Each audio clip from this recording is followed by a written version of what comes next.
Mga kapanibela, alam nyo ba ang 8 bagay na dapat natin i-check bago tayo bumili ng second hand na motor? Nandito tayo ngayon sa Moto Tiangge PH at kasama ulit natin si Kuya Juan. Kuya Juan, ano ba ang dapat tandaan at alamin ng ating mga kapanibela bago bumili ng second hand na motor? Actually, marami yan. Dapat meron tayong proper na checklist dyan, Kuya Brian. Bago natin inspeksyonin yung motor na bibigyan talaga natin, unahin muna natin yung documents. Importante yon.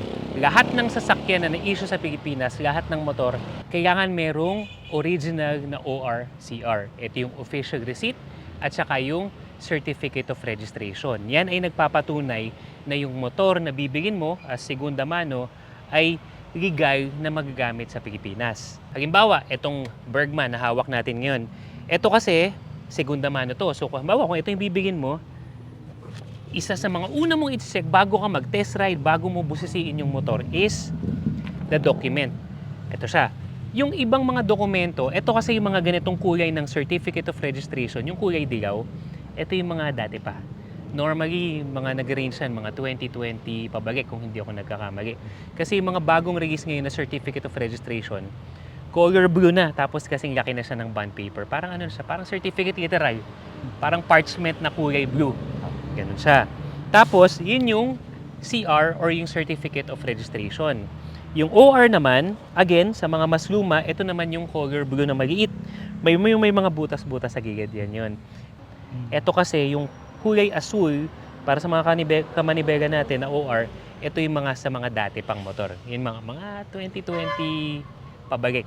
Kasi yung OR naman ngayon, baka kasi magtaka yung mga kamanibela natin, bakit yung OR na hawak ko na bigay ko segunda mano, ano lang? Parang Xerox lang or printed lang na black and white. Normal po yun para sa mga mas bagong motor ngayon. So yun yung una natin. Kailangan merong original na ORCR. Take note, Kuya Brian. Hindi ba pwedeng Xerox lang ang ibigay sa akin, Kuya? Kung bibili ka ng segunda mano, at ito yung mga halimbawa, nakita mo lang sa marketplace, meet up, puntahan mo lang sa bahay, hindi ko maipapayo na papayag ka na yung ito turn over sa'yo na dokumento ay Xerox lang or photocopy. Pero kung bibili ka sa mga legit na dealership, katulad ng mga, kasi may mga dealership, Kuya Brian, na nagbebenta ng mga second hand or mga repossess nila, okay lang to follow yung document. So, ang issue lang sa'yo na papel is yung Xerox or yung photocopy. Katulad dito, yung Moto Tiangge PH, make sure na alam mo talaga na legit yung business, ha? Hindi yung porke may pwesto, may signage, okay na. Pwede mong i-check yung business documents ng dealership na pagbibilhan mo ng segunda mano na motor para alam mo na hindi siya fly-by-night, yung tipong tatakbuhan ka at wala ka ng habol. Kuya Juan, parang titulo lang ng bahay, no? Bago ka bumili, be sure na meron kang titulo. Tama. Kung lupa pa yan. Oo. Kasama yan sa tinatawag natin na due diligence. Check mo muna yung legitimacy nung papel, nung item na bibigyan mo. Tama. Pagkaalam ko po, Kuya Juan, naghihigpit na ngayon din ng LTO dun sa transfer ownership, yung pangalan, Oo. rehistro ng motor. Actually, tama yan. Itong nakaraang taon, nagkaroon ng maraming usapin dyan patungkol sa requirement ni LTO at saka sa timeline na rin kung kailan mo nabigay yung motor mo, anong timeline dapat bago mo maipatransfer sa pangalan mo, tama yan. Pero bago tayo pumunta dun sa mga updated na timelines, pinag-usapan natin kanina yung unang bagay, which is yung original ORCR. Yung pangalawa kasi sa dapat natin ma-take note is dapat meron ka ding pinangahawakan na deed of sale. Deed of sale. Ang deed of sale para sa mga kamanibela natin, ito yung nagpapatunay na yung motor na binibili mo ay voluntarily malayang ibinenta sa'yo. Ito yung agreement between yung seller at saka buyer na pirmado ng seller. Tapos kung ikaw naman yung bumibili, pipirmahan din to tapos ipapanotarize. Notary. Sa abogado. Sa abogado. Para magkaroon ng visa yung deed of sale na tinatawag natin. Which leads us dun sa pangatlo naman natin na dapat meron sa pagbigay ng segunda mano na motor is ay ang copy ng ID ng first owner. Take note mga kamanibela ha, sa ID ng first owner, kinakailangan valid ID. Kasi meron tayong mga nakukuha ng mga company ID, barangay ID, actually pating PhilHealth ID, it's not accepted as a primary ID pagdating sa mga legal documents na kailangan para makumpleto yung sale or yung turnover ng property, which in this case yung motor. So, kailangan valid ID. Ano po ba yung mga valid ID, Kuya Juan, na kino-consider usually? Karamihan dyan mga government ID, driver's license, national ID, PRC license, passport, or license to carry na mga baril, yung mga ganon, considered yun as valid ID. Ito pa, mga kamanibela, Kuya Brian, kadalasan, nawawaglit to sa isipan eh. Okay, meron na akong original ORCR, number 1. Hawak ko na yung deed of sale, pirmado, number 2. Meron na akong kopya ng valid ID, number 3. Under valid ID, kailangan i-check mo kung hindi ba expired yung ID.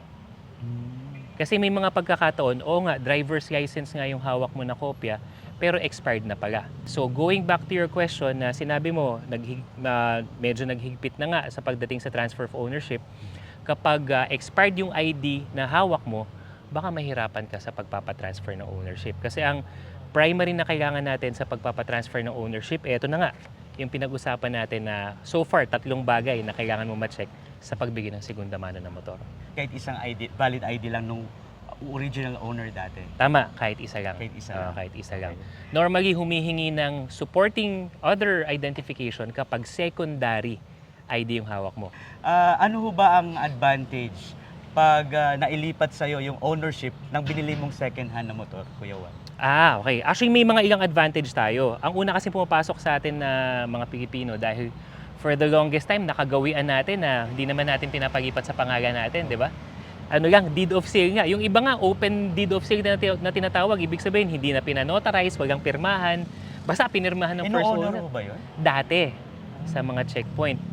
Ngayon, yung advantages kapag napalipat mo na sa pangalan mo, yung segunda mano na motor na nabigay mo, unang-una, pagdating sa mga checkpoint, lalo na kapag mahigpit, may mga ganun kasi, may mahigpit, may maluwag naman, wala ka nang, hindi ka kakapakaba. Kasi yung motor na nabigay mo, nakapangalan sa'yo. Pangalawang advantage, in case na kailangan mo na siyang ibenta in the future, hindi ka na mahihirapan ibenta kasi nga, ikaw na ang may-ari ng motor sa'yo na nakapangalan. Yung example na nangyari sa experience ko dati, may binibentang motor, dahil hindi ko pinaglipat sa pangalan ko, yung ID na hawak ko ng first owner nag-expire na, nahihirapan ako ibenta. At saka pangatlo naman, in cases na kailangan mong ipasok sa insurance, hindi mo yan may ipapasok sa insurance mo kung ang pangalan ng motor ay nakapangalan sa iba pang tao. Isa pa, wag naman sana mangyari. Pero in case na mawala or manakaw yung motor mo, sa pagpo-file ng report, kailangan mo mag-report sa police, sa authorities, mahihirapan kang i-authenticate na bakit ka nagpo-file ng nananakaw yung motor mo, hindi naman sa'yo nakapangalan. Maaring ma-question ka pa. Kasama na ba dyan, Kuya Juan, yung pag nakabangga ka, may mga kailangan din police reports? Tama yun, oo. Kasi kailangan yan, yung proper record, proper documentation. So kasama yan. Huwag naman sana mangyari sa mga manibela natin. Pero at least kapag sa'yo nakapangalan yung motor, alam mo na malinis yan, you own the ownership and other requirements and documents na nagko-correspond dun sa motor mo. At least malinis lahat. Yun yung ilan sa mga advantages kung bakit mas okay na ipatransfer mo sa pangalan mo yung nabigay mo na motor. So lalabas, dapat maganda ka ng ekstrang pagkakagastusan. Yes. Ang pagbigay ng motor ay hindi lang, kumbaga yung babudgetan mo, hindi lang yung motor. At saka, meron ding mga iba pang, na-check mo na, legit lahat ng dokumento. Check na. Pupunta naman tayo dun sa iba pang bagay na kailangan natin ma-check patungkol sa motor. Isa pa pala, Kuya Bray, bago tayo magpunta dun sa pinakamotor, mas maigi, preferably, na yung motor na bibigin mo ay meron ng original or LTO issued na plate number. Plate number. Oo. Siguro natin yan, hindi na masyado nating lalawakan. Although ngayon, realistically speaking, may mga pagkakataon pa rin talaga na hindi pa na-issue ng LTO yung plate or nasa dealer pa or hindi pa na-claim nung first owner. Tandaan natin na segunda mano yung motor na bibigyan natin. At least pag ganun, kailangan alam mo kung saan i-claim. Pwede yan sa dealership, pwede yan, kung repossessed na motor, yung mga nabawi ng kasa, nabawi ng bangko, alam mo kung saan pupuntahan yung plaka.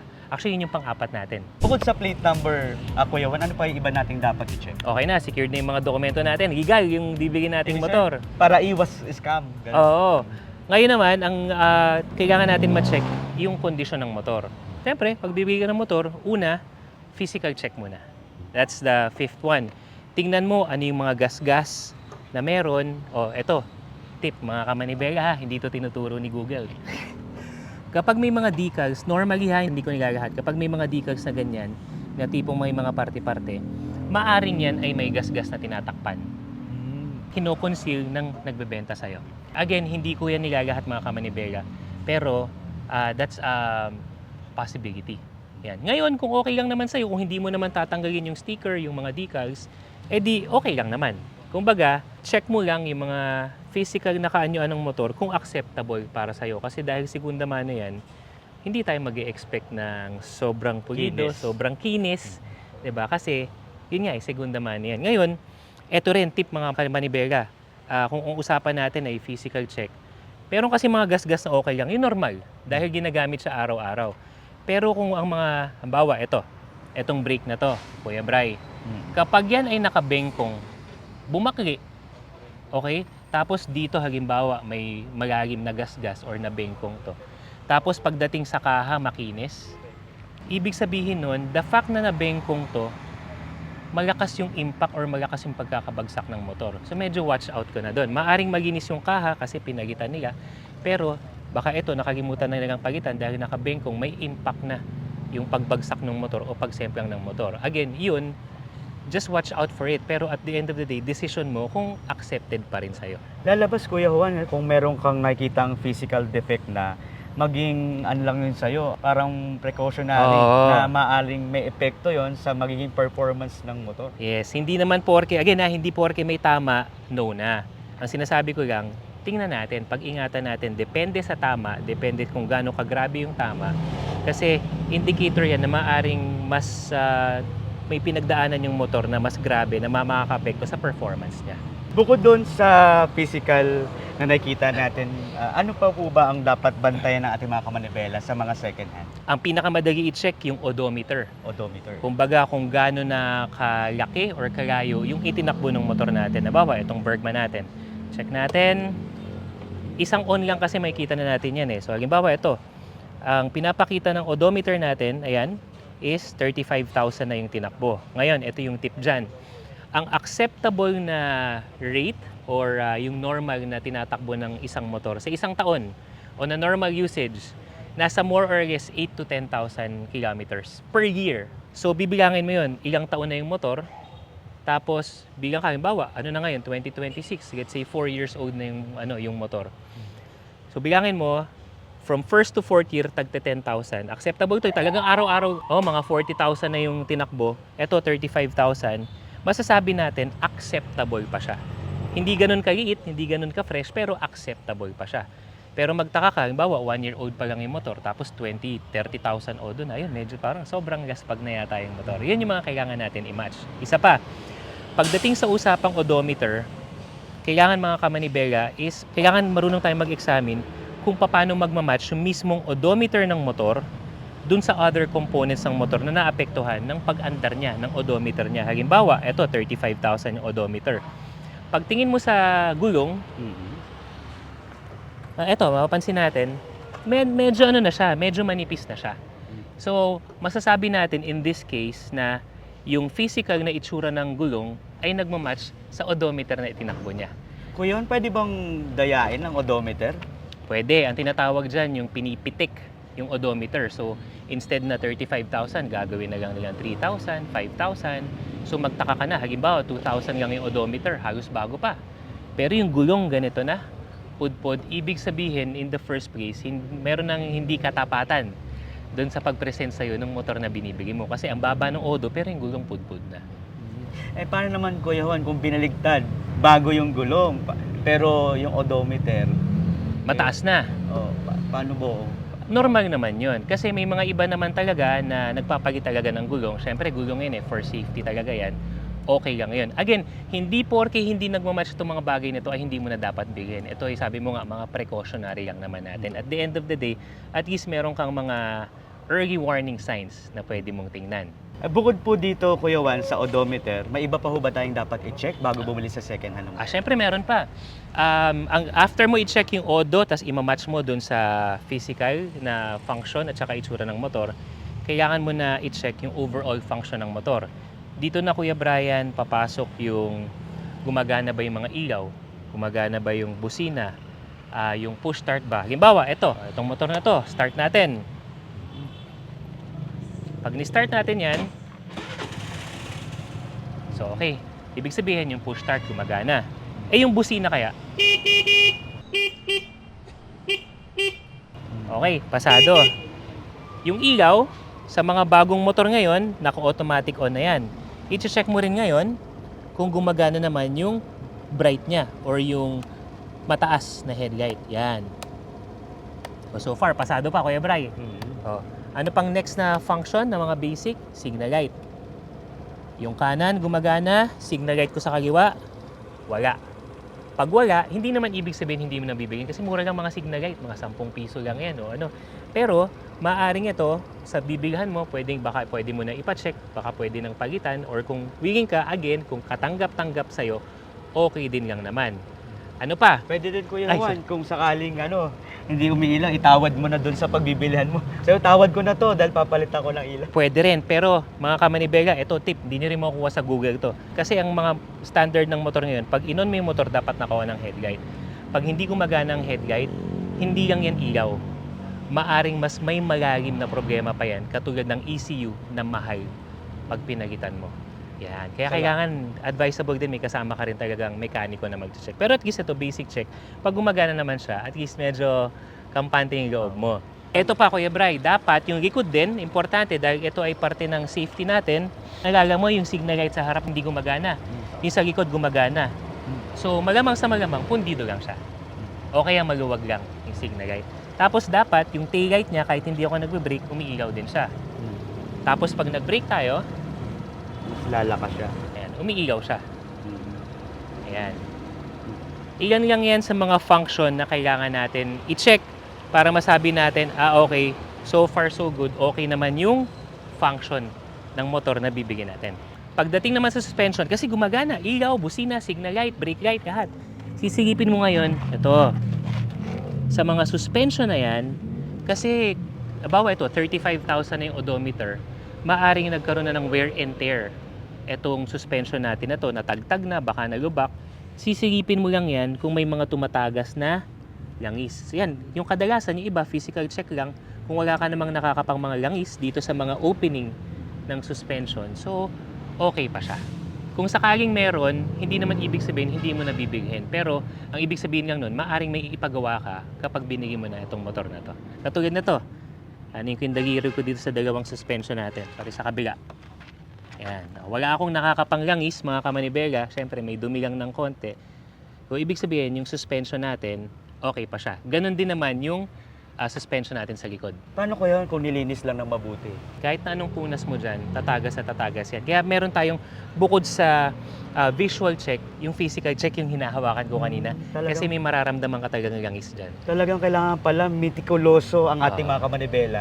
Pag second hand na motor ang bibilhin natin. Yes, kasi syempre maglalabas ka ng pera, kailangan ma-check mo talaga. Kasi kadalasan sa mga segunda mano, meron kayang isang beses na ma-check yan. Kasi pag nagkabayaran na kayo, Done deal. done deal na yun.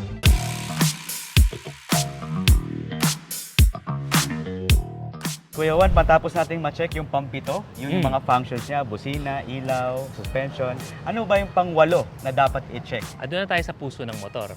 Ano po ba yun? Yun ay makina. So check natin. Una, yun nga, kaya nasabi natin, pag in-start natin yan, dapat it should start as normal. Una, ang mapapansin natin kagad, lalo-lalo na pagdating sa mga scooters, underbone, kapag pinapaandar natin siya, may nakikita kang usok, Kuya Bray? Wala. Wala. Kasi kapag yan ay may usok, mapaputi, may ibang ibig sabihin yun. Siguro sa ibang video na natin ipapaliwanag yung mga ganun, o kaya itim yung usok, merong something na kailangan kang ipagawa, o kaya may nag-leak na something dun sa makina mo. Pero the fact na wala, Condition pa siya. isa pa lang yun sa indicator na condition natin yan. Pangalawa, under sa makina natin, dapat alam mo yung proper na tunog ng makina. So ito, may naririnig ka ba mga kagansing? Wala, ito lang. Okay. Normal yun sa tambucho. Yung mga parang tumutok-tok. Parang ganun. Wala. O yun. Yun yung mga bagay na kailangan natin i-check. Tsaka ganun din kung paano natin chinek yung suspension na alam yung kanina kinakapa natin. Mayroong tagas. Oo, kung may tagas. O, papatayin ko muna ha. So may pwede rin tayong gawing physical check dito sa Pwede rin. makina. Yeah. So, dito, titingnan natin kung merong mga tagas ng langis o kung ano man. So, ito, madumi lang siya pero wala naman nung nakikita na tagas ng langis, pati doon sa mga singit-singit na yan. So, most likely, safe naman yung makina natin. Pero ang pinaka-importante nun, dapat matest ride. Mapatakbo. Mapatakbo. Kasi doon mo talaga malalaman pag nag-throttle ka, okay ba yung bitaw ng makina, pag nag-brake ka, responsive ba yung mga brakes. Kasi everything else na check na natin eh. So yung pinakahuli natin gagawin, ite-test ride na natin. So yun ang parang dapat pala hindi tayo magmadaling bumili agad eh. No? Oo. Kasi ang mahirap niyan kapag nagmamadali tayong bumili sa kagustuhan mong sobrang excited ka eh. Gusto mo na magkamotor, gusto mo na ipagmayabang sa mga kaibigan mo, yung motor na ako. Pero pag hindi mo ginawa itong 8 bagay na sinasabi natin, maaring yung pera na pinaghirapan mong ipunin para makabili ka ng 1 segunda na mano na motor ay masayang, hindi mo masulit. Dahil nga, sa tingin mo sa utak mo, ay nakamura ako doon, nakatipid ako. Yung pala, ang dami mo palang ipapagawa. Or worse, yung pala, hindi pala legal yung mga documents na nakuha mo. Kaya tama ka doon, kailangan maging metikuloso sa pagkuha ng mga segunda mano na motor. Gaya ng sabi niyo, Kuya Juan, pag nagkabayaran na kayo, goodbye na ang pera nyo. Done deal na yun. Kaya dapat laanan nyo ng panahon mga kamanibela ang pagpili nyo at pagbili ng second hand na motor. Pag pinatakbo natin, Kuya Juan, ano ang dapat nating obserbahan ng ating mga kamanibela kung okay pa ang performance nito? Una, kailangan yung pagtakbo niya, yung pag-andar niya smooth. Pangalawa, walang mga kabig sa manibela. Ito kasi yan eh, pag inangat natin to, yan. Yung manibela niya, dapat smooth lang. So, the same thing din lang yun. Ito kasi yan, Kuya finger lang, 2 finger lang, iliko mo konti-konti. Sige, hanggang sa dulo. May naramdaman kang parang kumakanto or pumipigil? Wala. Yan. So, Madulas lang siya. Madulas lang. Ibig sabihin, smooth lang siya. Meron kasi yan, parang kumakanto pagdating dito, gaganon. So, may mga kailangan ipagawa sa bearing, sa manibela, yung mga ganon. So, isa na rin yun kapag tinest drive mo na bukod sa responsiveness ng throttle, responsiveness ng brakes, yung smooth ng kanyang pag-control, tapos syempre, yung gulong, walang mga wiggle o mga ganong bagay, then masasabi mo na okay, yung motor mo, tapos medyo kung mabibigyan ka ng pagkakataon na mas matest ride ng ilang minuto pa, kumbaga sinasabi ko, let the engine run. Bawa, habang nag-uusap tayo ang buyer at seller, habang nag-uusap tayo, hayaan mo tumakbo yung engine. Hindi ba namamatay? Kung hindi namamatay, kung hindi nag-overheat, yan yung mga bagay na yun. Okay yun ha. Kasi baka hindi nyo makalimutan nyo i-test yung brake. Wala na palang preno. Sobrang excited mo. Oo. Basta Umuwi ka tumatakbo. Hindi basta umaandar, tumatakbo, pwede na. Pwede na, oo. So, Kailangan humihinto din. humihinto din. Mahirap yung hindi humihinto. Oo. Kaya kung may mga kamanibela tayo na may kilala kayo na gustong bumili ng second hand na motor, i-share nyo na itong video na ito ng mga tips ni Kuya Juan dito sa Moto Tiangge PH. For more videos, please like and subscribe to Manibela YouTube and Facebook page.